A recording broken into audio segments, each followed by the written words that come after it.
Welcome back to another episode of Hobby Time in the Murder Basement, where today we get to sit down and talk with Gavin Norman from Necrotic Gnome, the creator of Old School Essentials, my personal favorite tabletop RPG rule set.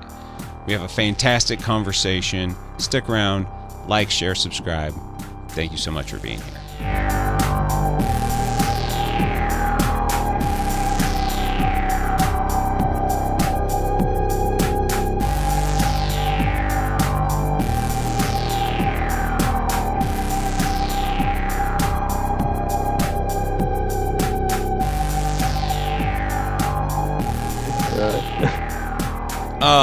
Gavin, thank you so much for joining me today in the Murder Basement. I don't know if you've listened to any of the episodes to get kind of like familiar with the format, but essentially we're in it. We're already talking, and Awesome. and we converse about our hobbies and our mutual love for everything imaginative and creative and inspiring. So Gavin is not totally my normal guest.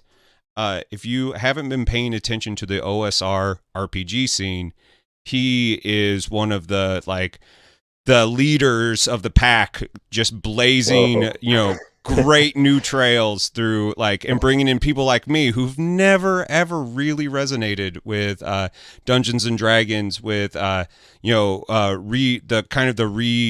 imagination of the original Dungeons and Dragons rule sets in the old school essential stuff.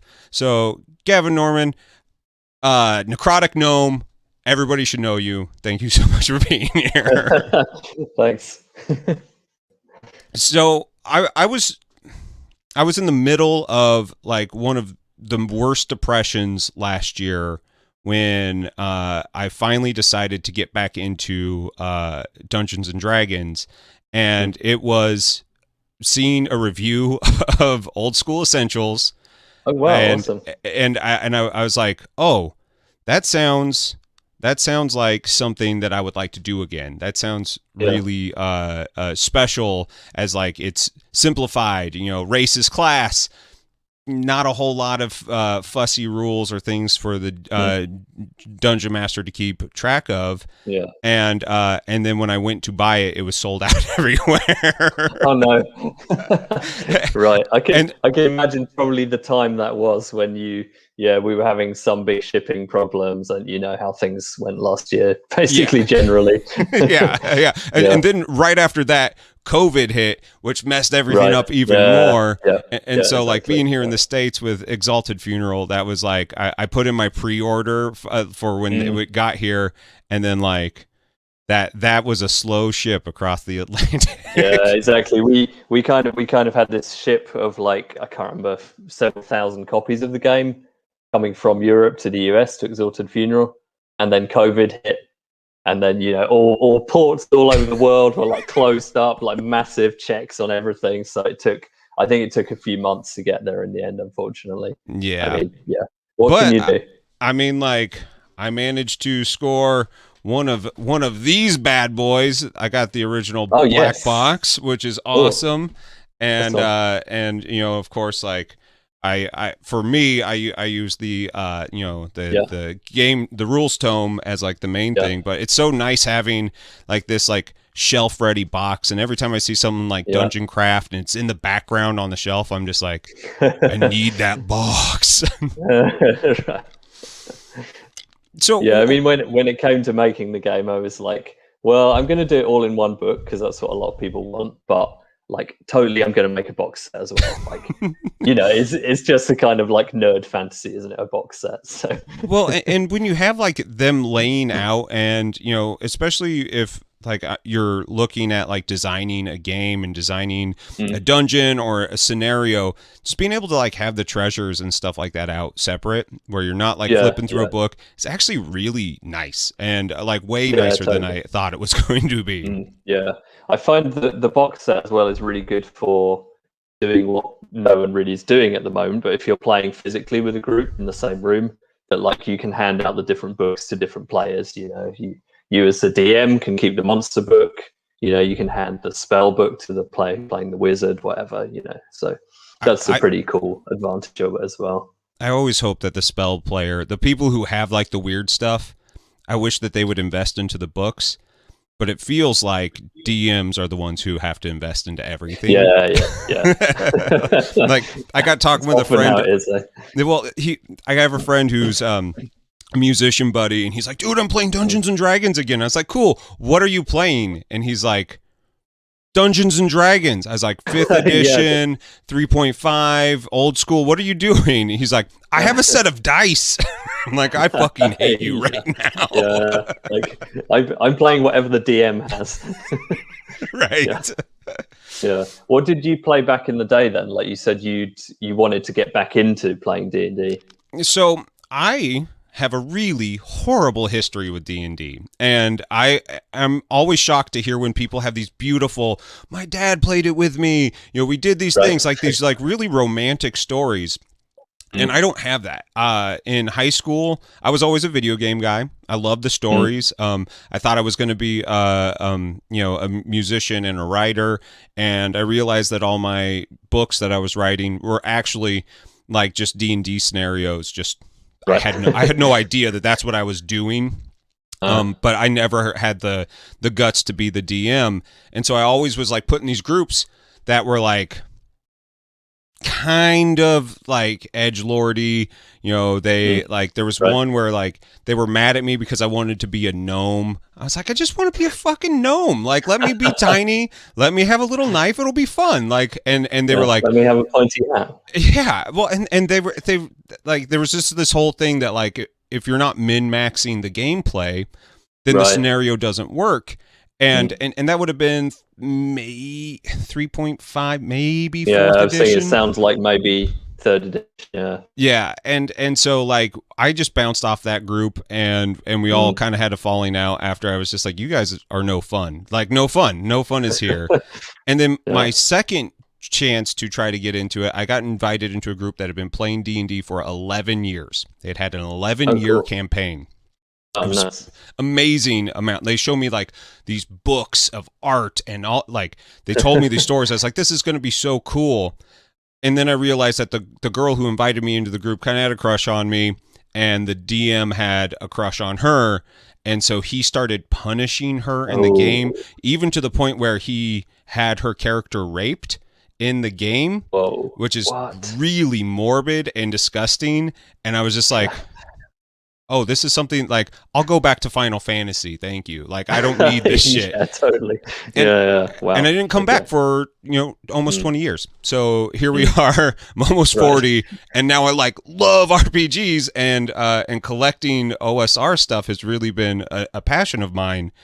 And your vision has been something that has resonated with me and been like, why didn't, like, I just didn't know, and there was no resource for me. Yeah.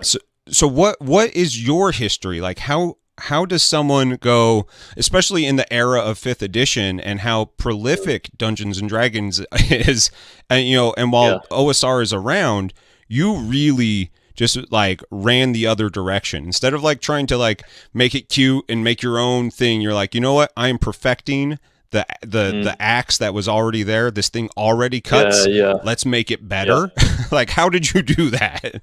I mean, like for me, I started out in the 80s playing basic expert D&D. So I started with the Mentor sets, like the red box, classic box, which like loads of kids got for Christmas and birthdays in the 80s. That was me. So played that for like a decade or so. Then 2nd edition came out at some point, AD&D 2nd edition, got into that in the 90s. Then I had a gap for a while. Like, I went to university and was interested in like other stuff for a while, like trying to get away from the nerdy role-playing hobby.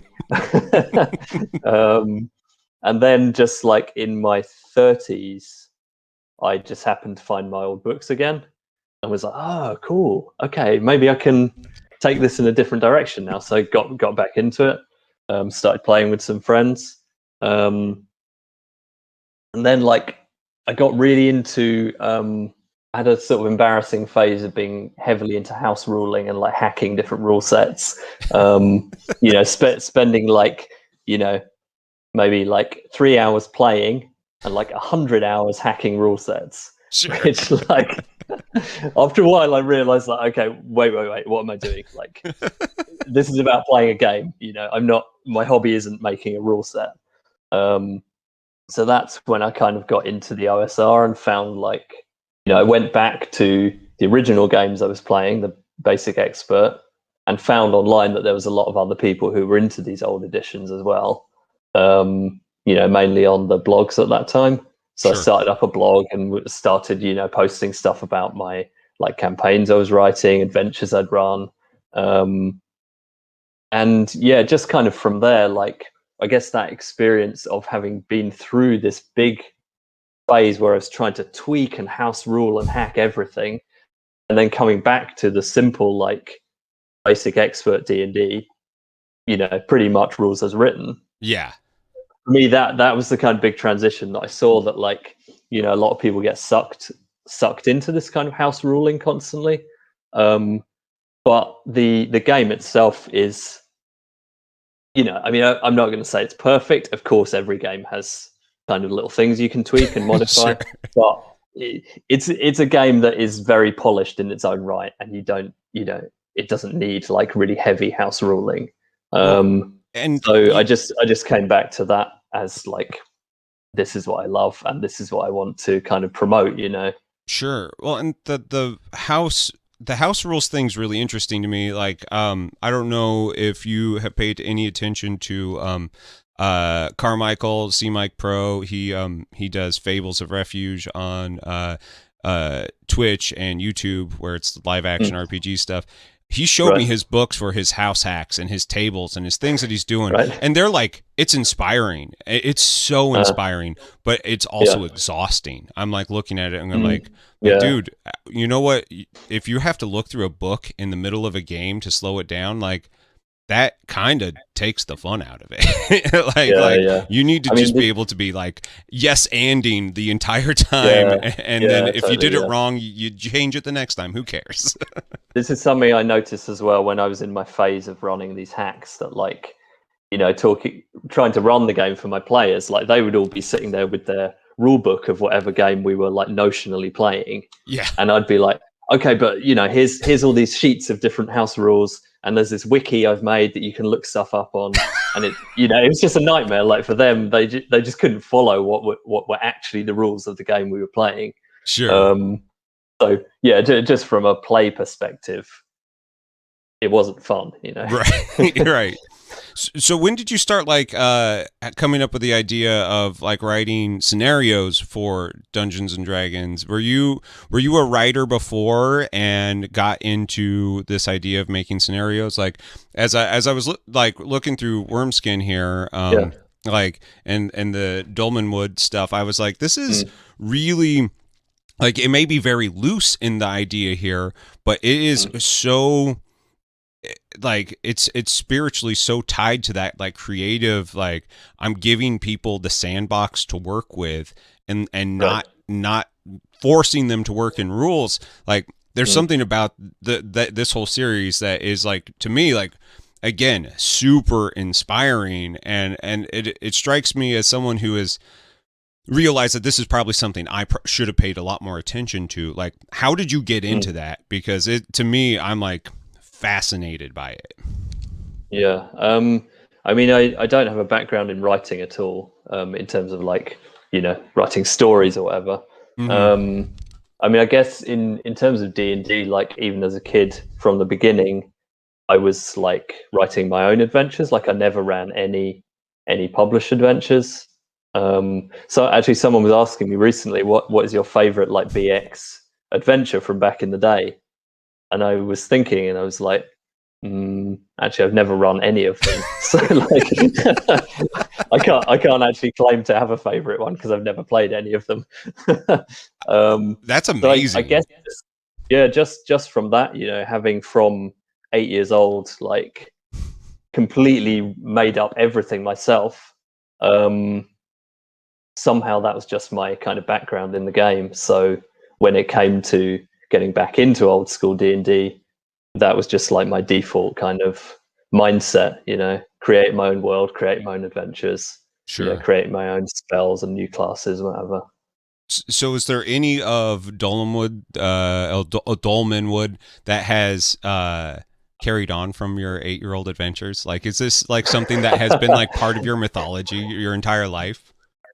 Actually, no. It would be really awesome if I would say yes, but no. There's no. I can't actually even remember anything about my campaigns from back then. The only thing I remember, right, is that I had this huge map. Like, I don't know, to a child it was huge anyway. Like, I got like sheets of paper and taped them all together like hex paper, and like, it was this huge thing and covered it in hexes. I don't remember anything about what the actual setting was though. So.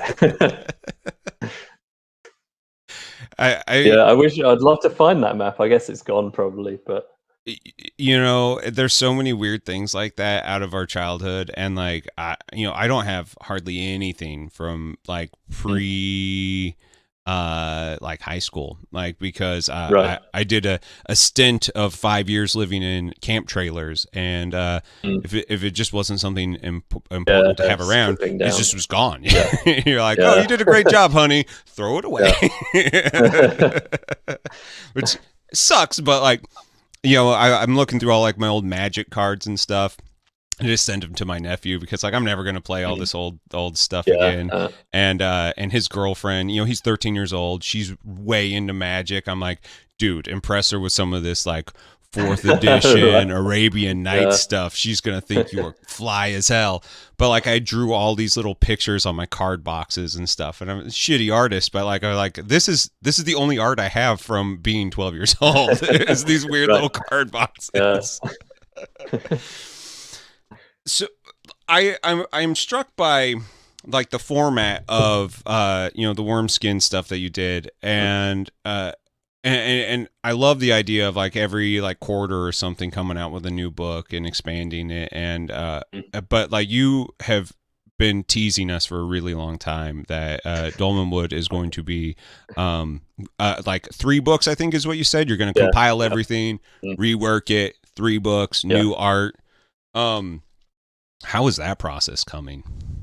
Yeah, it's going really well. I mean, this was actually right at the beginning of the Dolmenwood project, like before Wormskin, even before the first issue of Wormskin. That was kind of the vision, to release a setting as 1, 2, 3, whatever hardcover books. And the zine was just a kind of first step to kind of get moving with the project. So yeah, I mean, there was 8 issues of Wormskin, and I think the last one was 2017-ish, something like that. Quite a few Something in years there. back now. Winter 2018. Okay, right, there we go. Yeah. So yeah, and then BX Essentials and Old School Essentials came along, which obviously took a lot of my time and effort away from continuing with Dolmenwood. Absolutely. But now I'm kind of mostly focused on Dolmenwood again. So I'm running a Patreon actually, where people can see the kind of get chunks of content every month, which is the latest stuff I'm working on, building up to publishing these 3 books. And it's progressing really well now. Like it's been a long time of figuring out what kind of format I want, like how I want to structure the stuff and how I want to lay out the pages, like the hex descriptions say. I finalized on this format of 1 hex per page, and you have like a little mini map at the top that shows you the hex in the context of where it is. So it was a lot of work in that kind of preparatory sense, like just figuring out Sure. how to get this huge amount of information, how to format it, how to present it. Yeah. So I've got that all figured out now. So now it's just a case of writing everything. Sure.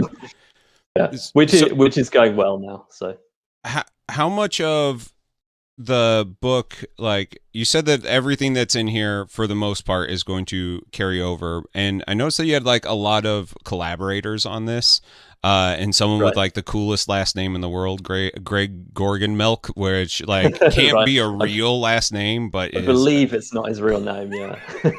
But as far as I know. as far as you know, I was just like, that is a badass name. And I was like, kind of like, it seems like you're kind of flying more solo now. Yeah. Is that something that was like a matter of choice, or is that something that you just the evolution of creative process? Um, I mean, yeah. So the Dolmenwood was like the original idea was created by me and Greg Gorgon Milk. Um, then, kind of as the zine went along, it gradually kind of became more my thing. Like Sure. I was the one who was writing most of the content in Wormskin. Um, and then like I don't want to get into this, but that Greg had a big like controversial like blow up online, Ah, and after that we agreed to kind of that he would no longer be involved in it. sure. So then it became fully my thing. Um, yeah, so the material in the campaign books, in the three hardcover books, I guess it's like 98% written by me, maybe, Sure. and there's a few bits like contributed by other people over the years. Yeah, there was like one book that had like four different people, and like you basically wrote the Yeah, introduction to it. And I was like, oh wow, like, and that's something that when you did the second Kickstarter for advanced yeah, old school essentials, which like holy shit, if you guys haven't like figured it out that this is one of my like most favorite OSR things, please go out and like pre-order that, get on that now. All of those like side books and everything are like it seemed like one of the most valuable Kickstarters I've ever backed. And then everything that you're doing on top of that, working with like Luca and the other two people on their books, like it's so yeah, exciting to have all these content made for this one platform, but also yeah, the fact that you aren't. It doesn't feel like there's an ego behind old school essentials. It feels like it is a necessity behind it. Like, no, this has to be out here. It has to be something that is for everybody. And the fact that you've like just allowed other people to be part of its history going on, to me, like speaks a lot about like where you're going to be going as a creator. As like, you have your ideas, but you are built in that world of, no, mm. let's break this thing. Let's have fun with it. Let's experience new ways of looking Yeah, at yeah, it. totally. And Yeah, I that mean, to me is I really really want to inspiring. encourage people to, publish stuff for Old School Essentials in the same style. That Old School Essentials is kind of written and structured in a very particular way, and Sure. I really want to encourage other people to publish stuff like that, that goes along with it. And also, yeah, for the like official Old School Essentials stuff, we definitely plan to publish more adventures written by other people, stuff like this. So, That's awesome. um, And are they all going to be published under the Necrotic Gnome publishing label? Is that going to be something as well that keeps on getting bigger and more cool as it goes along? it's yeah, it's something that's kind of growing gradually. I mean, I'm working with Exalted Funeral now, so the new adventures, say from the Kickstarter last year, are going to be like co-published Necrotic Gnome, Exalted Funeral. Yeah. So it's just a case of finding time and kind of people to help out with stuff. Sure. That like I'm trying to write Dolmenwood, also I'm trying to run a business, and like just how many tasks can be piled up before I'm spending my days purely doing like admin stuff Right. versus actually creating stuff. So it's that kind of balance, finding the right balance and finding the right people to work with, kind of thing. Yeah, that Um, it's got to be hard, man. I yeah, can't even I'm moving imagine. relatively slowly on that. I don't want to kind of jump into some like, oh yeah, we just talk to, we get at least like 10 new people involved doing stuff, um, and just find the quality goes off the rails, or Sure. the kind of focus kind of is lost somehow. Well, and it seems Um, to have hurt some companies. Like if you look at like Lamentations of the Flame Princess, mm, like James Raggy or whatever his name is, mm. I never. It's a lot of letters and consonants and vowels and things. He he would do like, oh, you have a good idea? Here's money to go do this, and like it flooded his market with some actually really inspiring things, but it also like opened up the brand to so much scrutiny, and like eventually, like I don't know what the stasis of that game system is right now, but I know that it is you can't talk about OSR without having the controversies of Lamentations of the Flame Princess really kind of sully the conversation, which I don't think is really fair to all the other creators, because exactly, there's a lot more going on in the old school scene, right. It's not just about that kind of really edgelord kind of controversial kind of stuff. I was like, once I like I said, I came from like a background that was so stupid in RPGs that it really, I was like so nervous that I was going to find more of that, and like getting really scared, and was like thrilled to realize that there is this like new socially conscious understanding that like affiliations can hurt people, and like we need to like be way more responsible about the content that we create, which I even with things like Morkborg, which is like fucking black metal RPG, even that comes from like this level of like altruism and support, where like that didn't seem to be the case back in the day, unfortunately. Right. So I don't know. It's, to me, it's such an inspiring time to be a part of this scene, because it feels like all bets are off the table, and if you can't find something that works for you here, then it's probably just never going to work for you. Yeah, right. Yeah, we're in this incredibly rich kind of field now. I think this is the thing that the like so-called OSR scene has been around for, I don't know, a decade plus now. Probably getting on for 15 years if you go back to the kind of initial roots, and like so much has been produced in that time to cater to all different kind of tastes, really. So, and it's still going in so many different directions. Sure. It's really, really amazing scene to be involved in.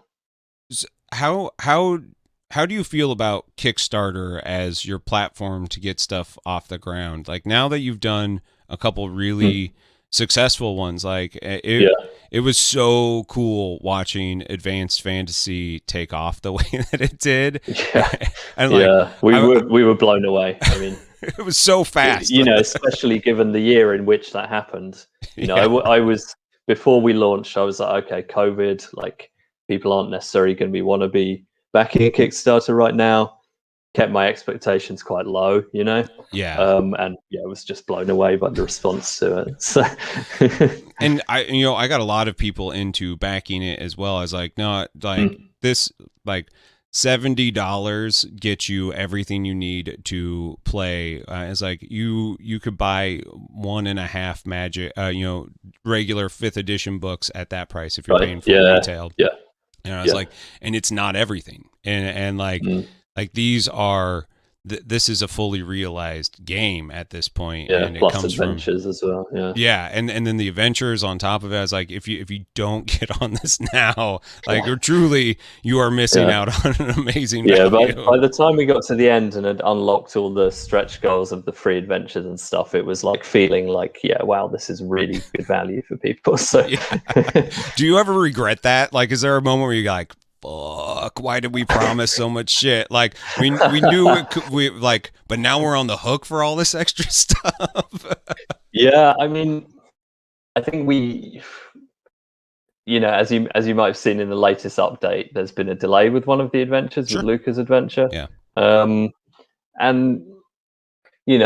it's difficult. Obviously we'd kind of, with these extra stretch goals, we were promising to produce a lot more material.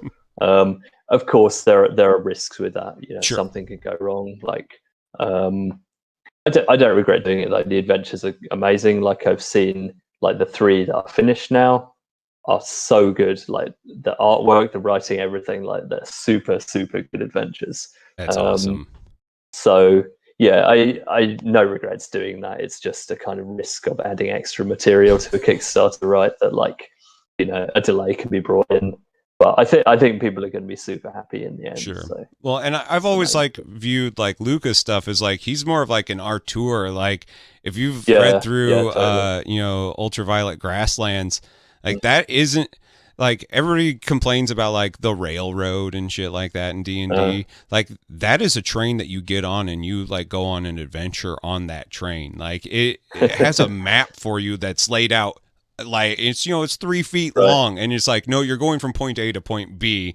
And there's something about that like is so antithetical to the idea of like a free form RPG, but also like at the same time I'm like super glad that that exists. And when you start reading through, you're like, man, there is so much thought that went into this, and it just like it may be a sandbox, but I think it's more of a sandbox in the way that us like video game people can understand. You know, like, you know, we have fun in Fallout New Vegas, but also like we need like a pretty clear like point A to point B to get to destination kind of right thing. and that's something that he does. So like you know, while it sucks that his won't be on the exact, you know, time frame as everybody else, I'm just like, cool, like get it right. like if you're doing this the way that you did that and you have that same sort of like thought process to it, like I would rather it be done right and wait a little bit longer. Exactly. We came to that kind of point where we were deciding like, okay, 3 of the adventures are ready. Lucas still kind of working on his. Do we kind of try and like somehow crush him into finishing it?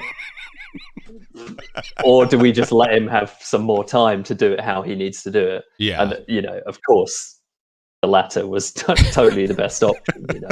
So, you know, we want to produce good stuff in the end. So, so crushing writers is not the way to get good stuff.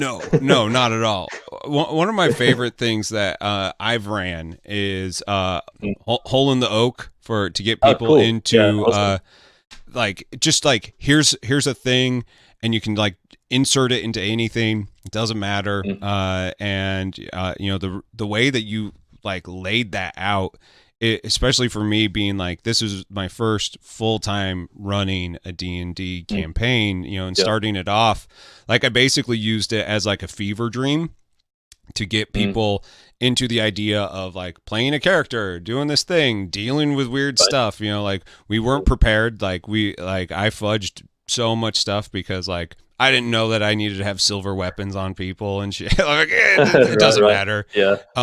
But we turned this like little thing that I think some people would probably just like, you know, beeline through. Like it was like weeks of us like playing and having fun and, you know, like having heretical gnomes, you know, like we had them all get slaughtered by bats. Like we ran them back into the caves and then the bats just like killed them all as they like hid in the room at the end, and there's just like pile of dead bodies.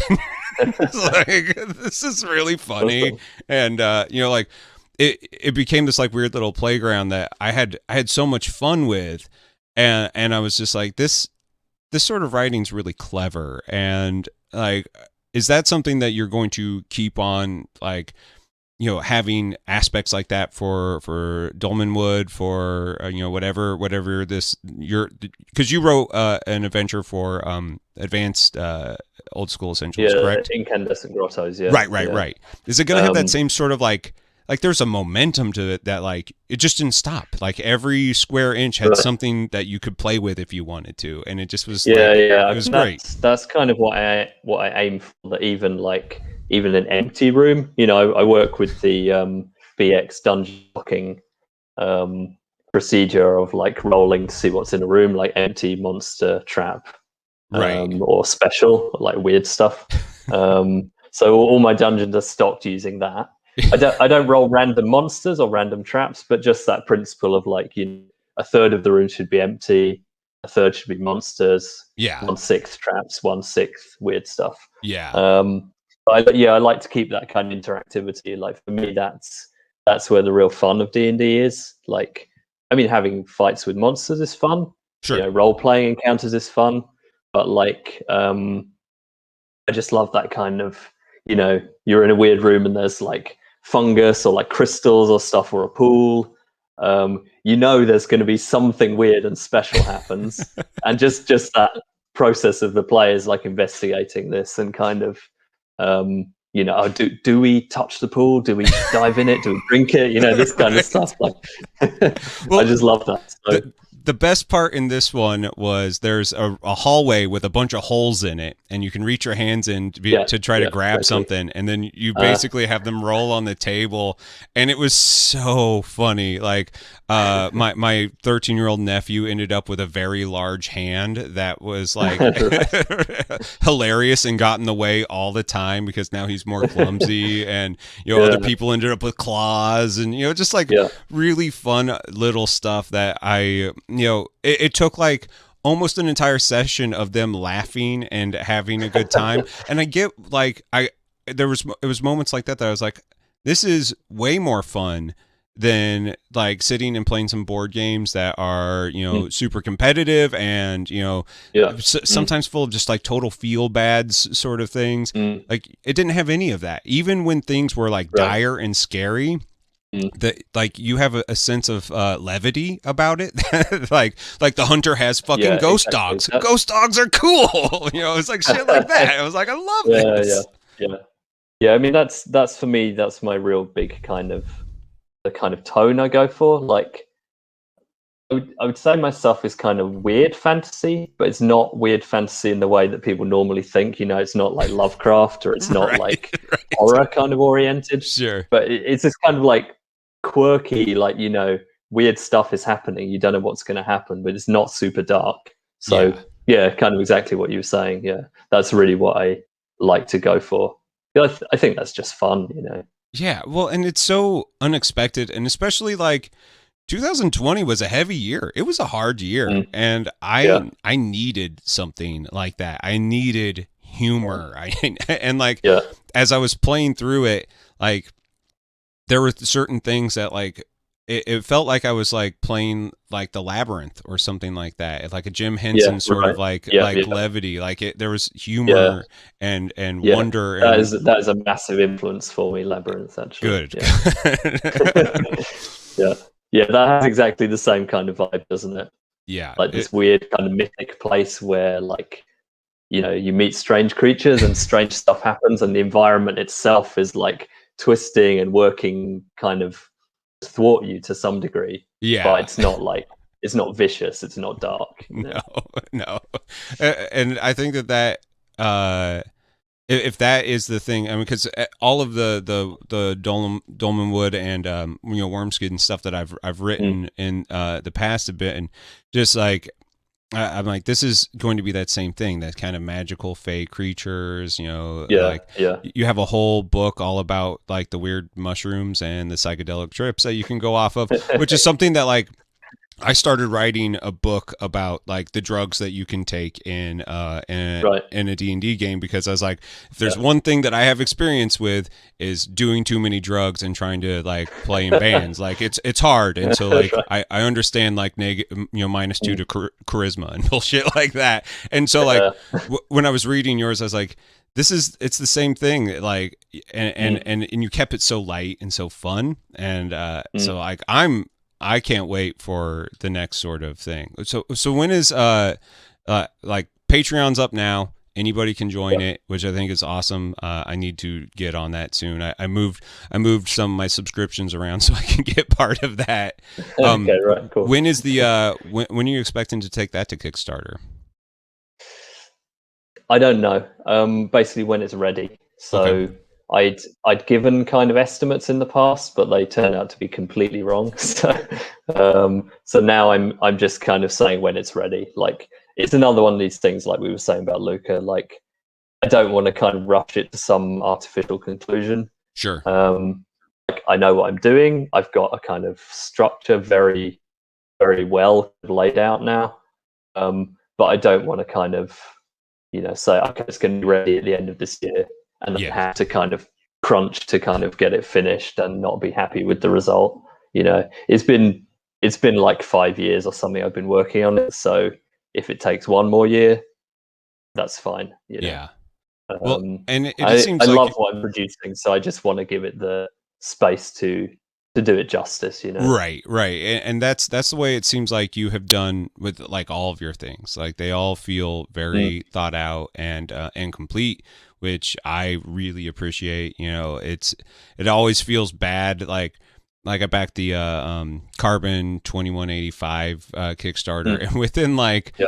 2 months they had already were like, oh, we have a bunch of revisions, you know, and things. I'm like, Right. oh, Okay. that kind of sucks. Like, and Yeah. that really isn't like the thing that happens. Like, besides maybe a Mm. couple spelling errors, like, you know, nobody Yeah, had yeah, to really repatch, you know, old school essentials. yeah, It's yeah, so yeah, complete as is, and I'm like, yeah. I mean, I was really amazed actually how little errata came out when it was released. mm, Actually, ironically, the only piece of what I actually consider errata, rather than just like a typo or something, came out just after we'd printed the second printing of the rules tome. So those thousands of books that were in the ship delayed on their way to the US, just after those were printed, someone found an actual slight error in the rules, and I was like, "Oh no! Couldn't have reported this like a week before? He could have fixed it." But right. yeah, It's, I mean, on things like that are always going to be part of it, you know, like yeah, of course, it yeah, can't be, yeah, I mean, look at Games Workshop. They release a full book for every faction, you know, mm, like several times a year. And within like 2 weeks, they have like, oh, we messed up all these things. You need this big right, FAQ to work your new army. right, And right, which like yeah, is one of those things that I don't know. I'm getting totally fatigued on the competitive war game scene because of stuff like that. Like okay, I like the smaller scenes because it doesn't have to be completely balanced. It's mm, actually more fun if it's not balanced, and you right, know, you can have rules set up to make the teams that are not as, you know, potent, you know, be, you know, mm, still have fun, and that's right, what I felt like, you know, Hole in the Oak did.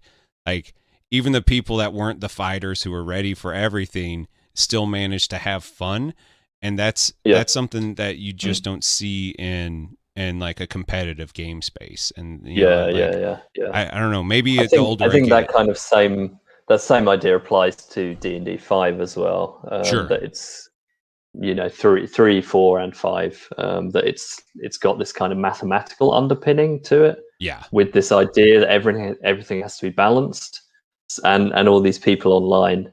You know, I'm not a part of it, so I can't really speak about it. But from what I've seen a bit slash heard peripherally, you know, there's people who really will complain about, like, oh, you know, the ranger isn't balanced, it's got to be reworked, and all this kind of stuff. Like, I don't know, it's just a different kind of mindset, isn't it? You know, Yeah. with the old school D&D, there's some vague idea of balance, but it's not mathematical by any sense. You No. know, like, No.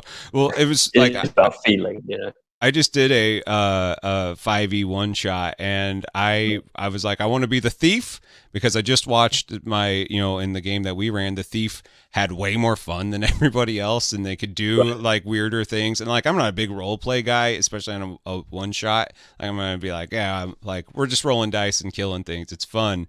Uh, but I had so much fun because like the DM wasn't ready for literally everything that I did to come with all these like benefits of being, you know, small and like hard to hit. And I'm like, yep, I'm having way more fun right now with this. Everybody needs to be small in these games.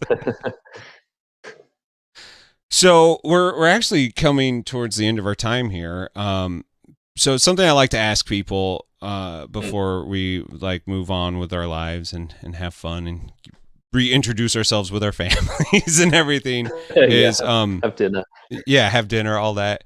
What's your like goals with this? Like, where do you want to take Necrotic Gnome? What is your big hairy audacious goal? What do you want to see this become? Ooh, interesting. I guess in a way, I tend not to think so far ahead. Like, I've got so many kind of projects in mind Mm-hmm. that I have to kind of keep focused on just the one or two current things. Sure, sure. Otherwise, I'll just like scatter off into a million pieces. Um, I mean, in terms of like what I would like to publish and how I would like to see Old School Essentials and Dolmenwood go, which are the two kind of big things right now. I want to publish multiple different flavors of OSE. So at the moment, there's the classic fantasy and the advanced fantasy. Next, there will be a post-apocalyptic version of the game, which will be like, the cool thing is they will all be totally compatible with each other. Mm-hmm. So it won't be like switching from D&D to Gamma World, where there's like some rules are similar, some rules are different. Yeah. These will be designed that you can take a Magic user from your classic fantasy game, slot him into the post-apocalyptic game. All the rules will mesh totally. Nice. So that's the kind of aim with these different flavors.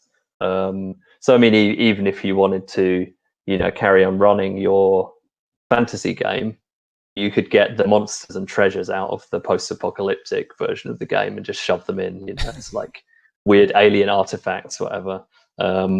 So that's one area I really want to kind of, that's my vision, to expand that. So I could imagine like a sci-fi Old School Essentials, like maybe some kind of Lovecraftian, like sort of Cthulhu-esque kind of thing.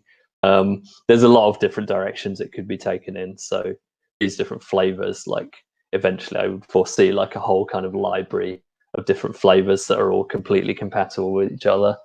I love that idea. It's so badass. Yeah, I mean, it's like that's always been the kind of vision. Of course, it takes a long time and a lot of work and playtesting to produce each of these flavors. Mm-hmm. But that's the kind of longer term vision for the game. For Dolmenwood, I'd of course first is publish the 3 hardcover books. After that, I don't envisage expanding Dolmenwood in terms of like the world. Like, I like that it's this limited kind of space. I don't envisage spreading out and detailing more around it. Sure. But it's so ripe, I would foresee a big line of adventures set in Dolmenwood. Loads and loads of possibilities for supplements, for new classes, magic, stuff like that. Yeah, absolutely. So I guess that kind of takes us to the next 5 or so years anyway. Sure. Beyond that, I don't know. Like, just seeing how things go. Like I was saying before, I would like to have more people involved, writers, so it's not just kind of me trying to write as much as I can. Sure. Sure. But it's kind of about finding the right people and the right kind of process for working. Yeah. Which was kind of what the experiment was about with doing these adventures from the Kickstarter last year. Finding people to work with and like how that process can kind of work. Sure. Is there any writers that you haven't worked with yet that you really want to, that like are you have set your sights on and think that they'll fit in, like either something for Old School Essentials or Dolmenwood? I'd love to do something with Ben Milton. Yeah. Questing Beast. Like, I love his stuff. I can't wait to see his Kickstarter that's just fulfilling soon, The Waking of Willoughby Hall. That sounds awesome. Yeah. I think we have a very similar sensibility as well, like in terms of focus on usability and a kind of whimsical, kind of fairy tale-ish kind of vibe. Mm-hmm. So I'd love to do something with Ben. I'd love to work with, I'm not totally sure how to pronounce his name, actually, to be honest, Zedek. I think he's Malaysian. Apologies if that's not where he's from, but somewhere in Southeast Asia. Uh-huh.